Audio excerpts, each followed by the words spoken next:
அஸ்ஸலாமு அலைக்கும் வரஹ்மத்துல்லாஹி வபரகாத்துஹு. அன்பார்ந்த அனைத்து உறவுகளுக்கும் இனிய காலை வணக்கம். உங்கள் மீது சாந்தியும் சமாதானமும் உண்டாகட்டும். இன்றைய காலை பொழுது உங்கள் அனைவருக்கும் இனிய பொழுதாக அமைய எல்லாம் வல்ல இறைவனை பிரார்த்தித்தவனாக இன்றைக்கும் கோயத்துடைய பல முக்கியமான செய்திகளை பற்றி தான் பார்க்க போகிறோம். வீடியோவை கடைசி வரைக்கும் பாருங்கள். தெரியாத நண்பர்களுக்கு மறக்காமல் ஷேர் பண்ணுங்கள். வீடியோ பிடிச்சிருந்தா லைக் பண்ணுங்கள், சப்ஸ்கிரைப் பண்ணுங்கள், தொடர்ந்தும் சப்போர்ட் பண்ணுங்கள். கோயத்துடைய டினார் மதிப்பு முதலாக பார்த்தலாம். இலங்கைக்கான ரூபாயில் ஒரு தினாரின் மதிப்பு 953 ரூபாய் 16 சதமாக உள்ளது. இந்தியாவின் ரூபாயில் ஒரு தினாரின் மதிப்பு 279 ரூபாய் 75 சதமாக உள்ளது. இது அல்முல்லா எக்ஸ்சேஞ்சுடைய அப்ளிகேஷன் ஆன்லைன் ரேட் ஆகும். கூகுள் ரேட்டை பார்த்தலாம். இலங்கைக்கான ரூபாயில் ஒரு தினாரின் மதிப்பு 961 ரூபாய் 69 சதமாக உள்ளது.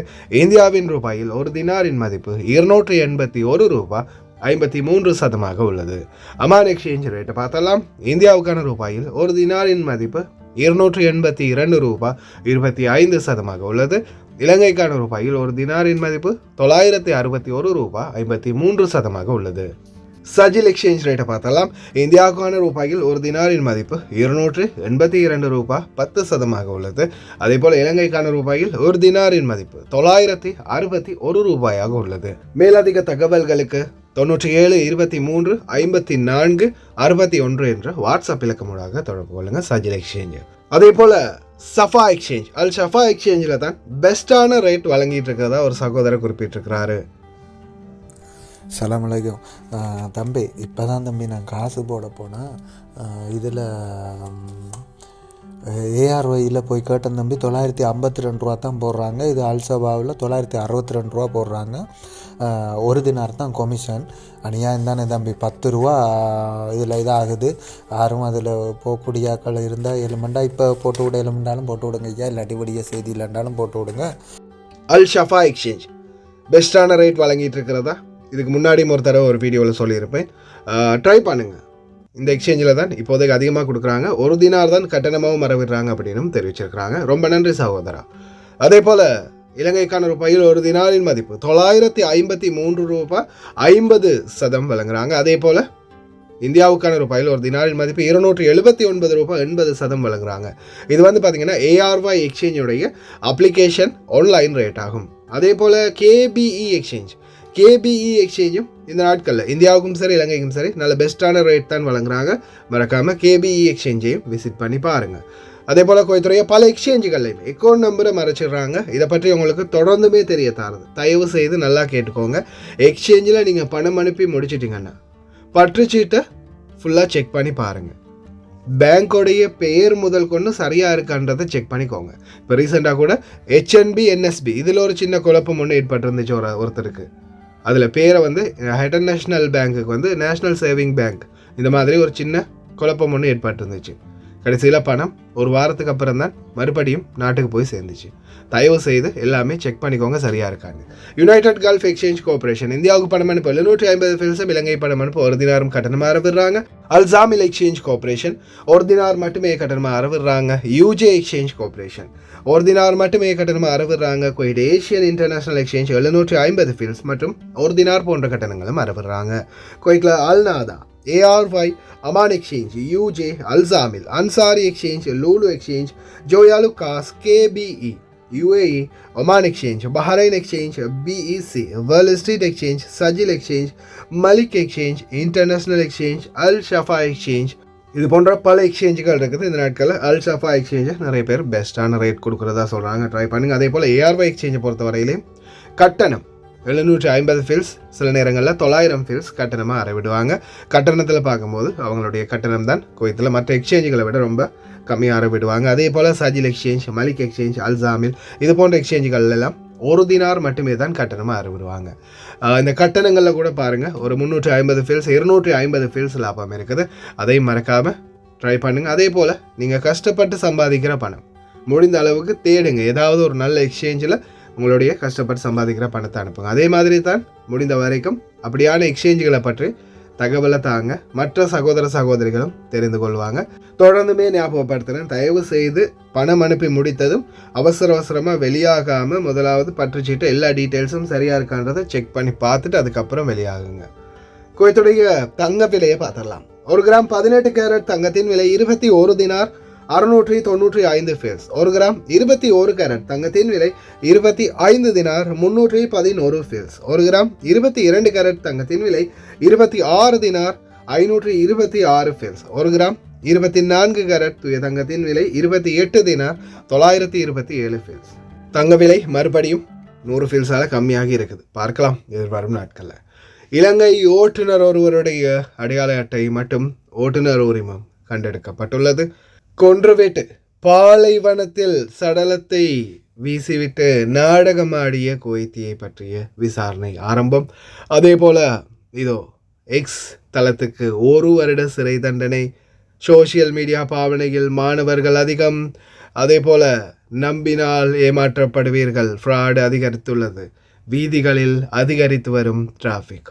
விருப்பம் இருந்தால் ஃபோட்டோக்களை பதிவிடலாம், அது குற்றம் ஆகாது. குற்றவியல் நீதிமன்றத்தின் முக்கிய தகவல். பார்க்கலாம் அனைத்து தகவல்களையும். முக்கியமான ஒரு தகவல், இந்த சகோதரர் இலங்கையைச் சேர்ந்த ஒரு ஓட்டுநர், இவருடைய ஐடி, அதாவது ஐடி மற்றும் லைசன்ஸ் கண்டெடுக்கப்பட்டுள்ளது. இவரை பற்றி யாராவது தகவல் தெரிந்தால் என்னுடைய ஃபேஸ்புக் மெசஞ்சரில் வந்து தொடர்பு கொள்ளுமாறு கேட்டுக்கொள்கின்றேன். ருச்சிர விதுசான் பெடிகே இவருடைய லைசன்ஸ் மற்றும் சிவில் ஐடி கண்டெடுக்கப்பட்டுள்ளது. லைசன்ஸ் எக்ஸ்பயர் ஆகிற டேட் வந்து 2026ஆம் ஆண்டு. 2025 9/10 அவருடைய பதாக்கா ரெண்டுமே எக்ஸ்பயர் ஆகிறதுக்கு இன்னும் 4 இருக்குது. ருச்சிர விதுஷான் பெடிகே இவரை பற்றின டீட்டெயில்ஸ் தெரிஞ்சால் மறக்காமல் மெசஞ்சரில் தொடர்பு கொள்ளுங்கள். இன்றைய தினம் காலநிலை கொஞ்சம் மந்தாரமாக இருக்கிறது. நாளைய தினம் வெள்ளிக்கிழமை மட்டும் மழை இல்லை அப்படின்றத கன்ஃபார்ம் பண்ணியிருக்கிறாங்க. ஆனால் சனிக்கிழமை மற்றும் ஞாயிற்றுக்கிழமை மறுபடியும் மழைக்கான வாய்ப்பு இருக்கிறதா தெரிஞ்சிருக்கிறாங்க. வண்டி கழுவுற ஓட்டுநர்கள் கொஞ்சம் பார்த்துட்டு கழுவுறது பெட்டர். ஒருவேளை வெள்ளிக்கிழமை நீங்கள் வண்டி கழுவினீங்கன்னாலும் சனிக்கிழமை மழை பெய்யலாம். இன்ஷா அல்லாஹ், அல்லாஹு ஆலம். அதே போல் ஓட்டுநர்களை மழை பெஞ்சு விட்டுடுச்சுன்னா குவைத்துடைய நிலைமை என்ன அப்படின்றது நிறைய பேருக்கு தெரியும். அதே போல் இப்போ பார்த்தீங்கன்னா பல இடங்களில் இருந்த சின்ன சின்ன பள்ளமெல்லாம் பெரிய அளவான பள்ளமாக மாறி நிற்குது. அதால் தயவு செய்து வீதிகளில் போகும்போது ரொம்ப கவனம். நீங்கள் வளமையாக போகிற ரோடு தானே அப்படின்னு தான் போவீங்க. ஆனால் சில இடங்களில் சின்ன சின்ன பள்ளமாக இருந்தது, சின்ன சின்ன குன்றுக்குழியாக இருந்தது, இப்போ பெரிய அளவில் மாறி நிற்குது, மான்ஸ்டராக நிற்குது, டயரை சாப்பிடக்கூடிய அளவில். அதால் தயவு செய்து ரொம்ப கவனம். பாருங்கள் வீதிகளுடைய நிலைமையை. நேற்றைய ஒரு நாள் மழைக்கு எப்படி இருக்குன்னு பாருங்கள். இந்த சின்ன சின்ன கேப்புகள் இருக்கக்கூடிய ஷார்ட்கட் ரோடெல்லாம் ரொம்ப மோசமாக மாறி இருக்குது. இந்த வண்டி மூவ் ஆகும்போது இந்த டயருடைய நிலைமை எப்படி இருக்குது அப்படின்றத சாதாரணமாக இந்த வீடியோவில் காட்டுறேன் பாருங்கள்.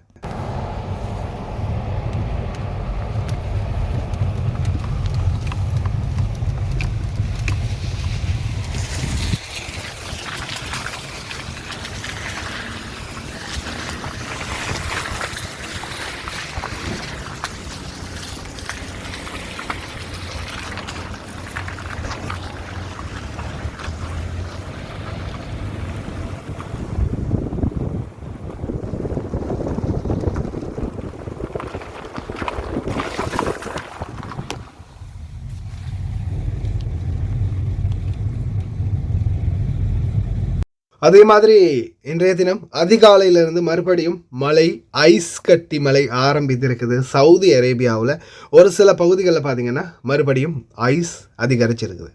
என்னப்பா மறுபடியும் குளிர் வந்துடுமோ?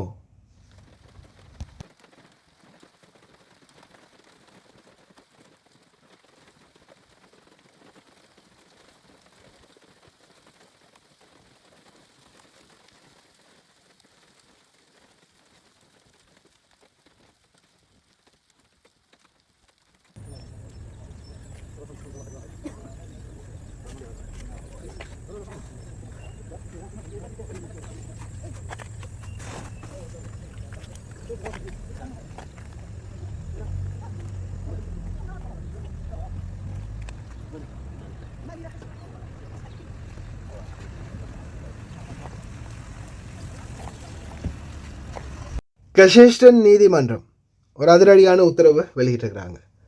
மருத்துவரிடம் நோயாளிகள் விரும்பினால் மருத்துவரின் சமூக ஊடகங்களில் நோயாளியின் ஒப்புதலுடன் புகைப்படங்களை சத்திர சிகிச்சைக்கு முன்னரும் பின்னரும் வெளியிடுறதுக்கான அனுமதி இருக்குது அப்படின்றத தெரிவிச்சிருக்கிறாங்க. அது மருத்துவர் என்று மட்டுமல்ல, இப்போ சிகை அலங்காரம் சாதாரணமாக மேக்கப் போடுறவங்க, அதே மாதிரி சிகை அலங்காரம் முடிவெட்டக்கூடியவங்க கூட அவங்களுக்கு விருப்பமாக இருந்த கஸ்டமரோட அனுமதியோடு அந்த ஃபோட்டோ வந்து பப்ளிஷ் பண்ணலாம் அப்படின்னு தெரிவிச்சிருக்கிறாங்க. அதே போல் எக்ஸ் தளத்தை பயன்படுத்தி அமீருக்கு விமர்சனம் தெரிவித்த நபருக்கு 2 ஆண்டு காலம் சிறை தண்டனை, அதுவும் கடுங்காவல் சிறை தண்டனை விதித்து தீர்ப்பளித்திருக்கிறது குற்றவியல் நீதிமன்றம். சமூக ஊடகங்களை பயன்படுத்துறது தயவு செய்து ரொம்ப கவனம். அதே போல் டிக்டாக் பயன்பாட்டு ஜஹரா கல்வி மாவட்டத்தில் கல்வி நடவடிக்கைகள் மற்றும் சமூக சேவைகள் மேற்பார்வை இயக்குனர் ஐதாபு ஷேரி 96.7% மாணவர்கள் சமூக ஊடக தளங்களை பின்தொடர்கின்றனர் என்பதை தெரிவித்திருக்கின்றார்கள். 7% பேர் மின்னணு அடிமைகளாகவும் அவர்களில் 30% பேர் டிக்டாக்கை பயன்படுத்துகின்றனர். 21% பேர் ஸ்னாப்சாட்டை பயன்படுத்துகின்றனர் மற்றும் 10% பேர் இன்ஸ்டாகிராமை பயன்படுத்துகின்றார்கள். 9.5% பேர்கள் பல எலக்ட்ரானிக் கேம்களை விளையாடுகின்றனர் மற்றும் 6.8% பேர் வாட்ஸ்அப்பை பயன்படுத்துகின்றார்கள். 1.4% பேர் எக்ஸ் தளத்தை பயன்படுத்துகின்றார்கள். இந்த புள்ளி விவரத்தை வெளியிட்டிருக்கிறாங்க சமூக சேவைகள் மேற்பார்வை இயக்குனர். அதாவது அதிக அளவில் பாதிக்கப்பட்டிருக்கிறாங்க மாணவர்கள் உட்பட இந்த சமூக ஊடகங்களால் அப்படின்னு தெரிஞ்சுக்கிறாங்க. அதுலேயும் டிக்டாக் தான் முதல் இடத்துல இருக்குது. பார்க்கலாம் விரைவில் இந்த டிக்டாக்கு ஒரு அழிவு காலமும் மக்களுக்கு ஒரு விடிவு காலமும் இருக்குதான் அப்படின்னு.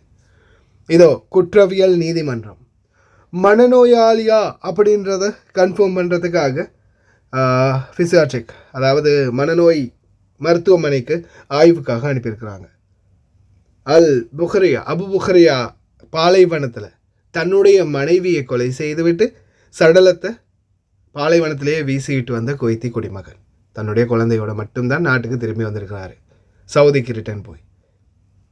நேற்றைய தினம் கூட நான் ஒரு வீடியோ போட்டிருப்பேன். நல்லா சிந்திச்சு பாருங்கள். சொந்த மனைவி கூட வாழ்ந்து குழந்தைகளை பெற்றெடுத்த சொந்த மனைவியே கொன்று பாலைவனத்தில் வீசிட்டு வர அளவுக்கு மனதைரியம் உள்ளவங்க அப்படின்னும் போது ஒரு சிலர் இந்த நாட்டவர்கள் பணிப்பெண்களுக்கு ஓட்டுநர்களுக்கு இந்த மாதிரியான ஒரு செயலை செய்கிறதுக்கு எவ்வளோ நேரமாகும், எவ்வளோ தூரமாகும். அதால் குடும்பங்களில் யாராவது ஒருத்தர் கோல் பண்ணலை, பேசலை, ஒரு மாதம் ஆகுது, ஆல்ரெடி அவங்க பிரச்சனைன்னு சொல்லியிருந்தாங்கன்னா தயவு செய்து அவங்கள பற்றின தொடர்பு இல்லாட்டி உடனடியாக வெளிநாட்டு வேலைவாய்ப்பு பணியகம் அல்லது தூதரகத்தை தொடர்பு கொள்ளுங்கள். சாதாரணமாக நீங்களும் நார்மலாக விட்டுட்டு இருக்காதீங்க. அதுக்கப்புறமா சுட சுட நம்ம தேடி கண்டுபிடிச்சா தான் ஏதாவது ஒரு முடிவு கிடைக்கும். இல்லாத பட்சத்தில் இன்ஹாஸ் வீட்டை விட்டு தப்பி ஓடிட்டாங்க அப்படின்னு கேஸை போட்டுட்டு அவங்க பாட்டில் சைலண்ட்டாக இருந்துருவாங்க. கடைசியில் போகிறது நம்ம குடும்பங்களுடைய உறவினர்களுடைய உயிர் தான் என்பதை தயவு செய்து மறந்துடாதீங்க. வருடக்கணக்காகின பிறகு அல்லது மாதக்கணக்கு ஆகின பிறகு அம்மாவை காணும், அப்பாவை காணும், மனைவியை காணும், குழந்தையை காணும்னு தேடுறதுல எந்த பலனும் இல்லை. சுட சுட அந்தந்த சந்தர்ப்பத்தில் தேடினாதான் அதற்குரிய நியாயம் கிடைக்கும். ஏன்னா இன்றைக்கும் கோயத்துக்களை பாருங்கள், இன்ஹாஸ் அவங்க வீட்டை விட்டு போயிட்டாங்க அப்படின்னு கேஸை போட்டுட்டு அவங்க பாட்டில் சும்மா இருக்கிறாங்க. கொன்று புதைச்சா கூட தெரியாது. அதனால் கொஞ்சம் குடும்ப உறவுகளை ரொம்ப எச்சரிக்கையோடு இருங்க. 27 கிலோ ஹாசிஸ் மற்றும் மதுபான கடத்தல் மற்றும் கடத்தல்காரரை விடுவிக்க 10,000 தினார் லஞ்சம் வாங்கிய சுங்க அதிகாரி ஒருவருக்கு சிறை தண்டனை. அதே போல் சிரியாவைச் சேர்ந்த இந்த குற்றவாளிக்கு 17 ஆண்டுகள் சிறை தண்டனை விதித்து தீர்ப்பளித்துள்ளது குற்றவியல் நீதிமன்றம். அதே போல் இந்த பெதுன் நபர் ஒருவரும் இதில் சம்பந்தப்பட்டிருக்கின்றார் என்பது தெரிய வந்துள்ளது. அதே போல் அதிகாரிகளுக்கு எதிராக துப்பாக்கிச்சூடு நடத்திய சம்பவத்தில் ஒருவருக்கு ஆயுள் தண்டனை வழங்கப்பட்டுள்ளது. அடுத்ததாக வாகன ஓட்டுநர்களே, இந்த நாட்களில் அதான் நம்ம டெய்லியாக சொல்கிறது தானே, ஒவ்வொரு நாளும் வாகனங்கள் அதிகரிக்க டிராஃபிக் ரொம்ப அதிகமாக இருக்குது. வீதிகளுடைய தற்போதைய நிலை இதோ. شنو صاير بالكويت؟ الزحمة يوم عن يوم قاعد تصدمني. لا يعني مو زحمة طبيعية، ويوم عن يوم قاعد تقرب الزحمة يم بيتنا. يعني أول كانت على الخطوط الرئيسية قبل 3 أيام بلشت أو 4 أيام تقريبا على الخطوط الرئيسية زحمة. بعدين صار على الشوارع الداخلية اللي تؤدي إلى الخطوط الرئيسية. والله يا جماعة أنا بشارع داخلي، هذا اللي يودي لبيتنا، هذا شارع داخلي بلشت الزحمة. مو صج لا يعني مو زحمة عادية. شوف ما شاء الله تبارك الرحمن. يعني تخيل معاي ان انا الحين بشارع فرعي يؤدي الى شارع فرعي ثاني يؤدي الى شارع رئيسي، والزحمة شوف ليه هناك. اللي يعرف شنو سبب هالزحمة يقول لنا بارك الله فيكم، لان الوضع مو صج، مو قادر اتحرك. والله صرت اكره اي طلعة اي مشوار، يعني بس اخلص شغلي ارد البيت، وصراحة قاعد افكر اجل اشغالي بعد. اول شيء احنا مو عارفين شنو مصدر الزحمة، يعني ليش قاعد تصير هالزحمة، والزحمة اللي اوفر يعني مو العادية، مو الوضع الطبيعي. في شيء صاير يا جماعة، في شيء صار لها بالضبط مثل ما قلت لكم 3 إلى 4 أيام. هذه أول في أوكي الزحمة الطبيعية اللي متعارف عليها. ஒரு வீட்டுக்கு 10 வாகனத்தை வச்சுட்டு சஹமானா எப்படி? நல்லா சொல்லுங்க பார்க்கலாம். ஒரு வீட்டுக்கு 10 வாகனம்னா எத்தனை ஆயிரம் வீடு இருக்குது இல்லையா? வாகனத்தை ஒன்று இவங்க வந்து வாகனத்தை கண்ட்ரோல் பண்ணணும், இல்லை வாகனம் இறக்குமதி பண்ணுறதையாவது கண்ட்ரோல் பண்ணணும், இல்லை ஒரு வீட்டுக்கு இத்தனை வாகனம் இருந்தால் போதும் அப்படின்ற லிமிட்டாவது கொண்டு வரணும். இது இஷ்டத்துக்கு ஒரு ஆளுக்கு 10 வாகனத்தை வாங்கி விட்டால் ஒரு வீட்டுக்கு 10 வாகனம் இருந்தால் அப்புறம் எப்படி? இந்த சின்ன நாடு இருக்கிறதே சின்ன ரோடுகள், ட்ராக் ஒரு 3-4 ட்ராக் தான் இருக்குது. அப்புறம் எங்கேருந்து வாகனம் டிராஃபிக் இல்லாமல் போகும்? உண்மையா இல்லையா? மறக்காமல் கமெண்ட் பண்ணுங்கள் ஓட்டுநர்களே. அடுத்ததா ஃபோர்ஜரி, ஃப்ராடு நிறைய பேர் அதிகரிச்சிட்டாங்க.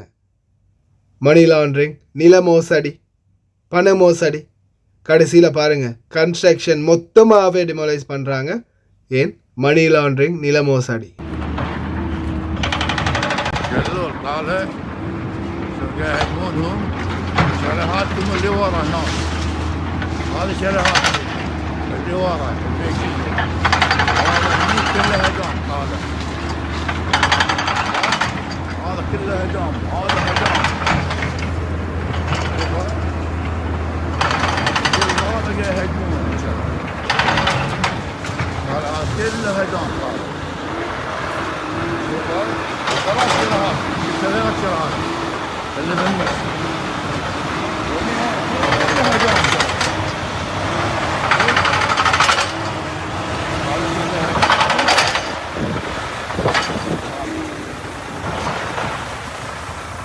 هذه الشاليهات اللي هني شوفهم، هذه الشاليهات كلها هدوم شاليهات، وراها شاليهات شفت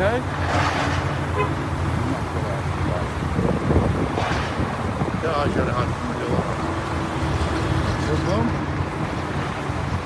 كلها هدوم. தயவு செய்து ரொம்ப கவனம். இந்த நாட்டில் இப்போ சாதாரணமாக சிலர் வந்து இந்த பிஸ்னஸ் ஏதாவது ஒரு தொழில் பண்ணலாம், வியாபாரம் பண்ணலாம் அப்படின்ற ஒரு யுக்தியோட ஒரு நோக்கத்தோடு வருவீங்க. ஆனால் ஒரு சிலர் வந்து இந்த பிஸ்னஸை பண்ணுங்கள், இந்த கடையில் நீங்கள் பிஸ்னஸ் பண்ணுங்கள், இந்த பொருளை எடுத்து பிஸ்னஸ் பண்ணுங்கள் அப்படின்னு பொய்யான போலியான சில பத்திரங்களை ரெடி பண்ணி உங்களை ஏமாற்றி விடுறதுக்கு நிறைய வாய்ப்பு இருக்குது. இப்போ நீங்கள் பார்த்துருக்கிறதும் அதே மாதிரி தான். பல மில்லியன் தினார்களை செலவு பண்ணி மிகப்பெரிய கட்டிடம் ஒன்று உருவாக்கி கடைசியில் அந்த நிலமே மோசடி செய்யப்பட்ட நிலம், அந்த நிலப்பத்திரம் வந்து ஒரிஜினல் இல்லை போலியானது அப்படின்றதுக்கு அப்புறமா கடைசியில் கட்டின அவ்வளோ பில்டிங் வந்து சுக்குநூறாக்குறாங்க. அதனால் இந்த நாட்டில் அதிகமான ஃப்ராடுங்க இருக்கிறாங்க அப்படின்றதை ஞாபகம் வச்சுக்கோங்க. நிறைய பேர் ஏமாற்றுக்காரங்கள் இருக்கிறாங்க அப்படின்றதை ஞாபகம் வச்சுக்கோங்க. அதால் தயவு செய்து ரொம்ப கவனம். நம்பிக்கையான உங்களுக்கு உண்மையிலேயே நம்பகமான ஒருத்தராக இருந்தால் மட்டும் தைரியமாக இன்வெஸ்ட் பண்ணுறதுக்கு இல்லை பிஸ்னஸ் பண்ணுறதுக்கு கூட்டு சேருங்க. இல்லாத பட்சத்தில் கடைசியில் இந்த பில்டிங் கட்டுமானம் எப்படி சுக்குநூறாகுதோ அதே மாதிரி தான் உங்களுடைய வியாபாரமும் பாதிப்புக்குள்ளாகும் அப்படின்றத மறக்காமல் ஞாபகத்தில் வச்சுக்கோங்க. கடைசி வரைக்கும் பார்த்த அனைவருக்குமே ரொம்ப நன்றி. தெரியாத நண்பர்களுக்கு மறக்காமல் ஷேர் பண்ணுங்கள். வீடியோ பிடிச்சிருந்தால் ஒரு லைக் பண்ணுங்கள், சப்ஸ்கிரைப் பண்ணுங்கள். ஒரு நல்ல வீடியோவில் சந்திக்கலாம்.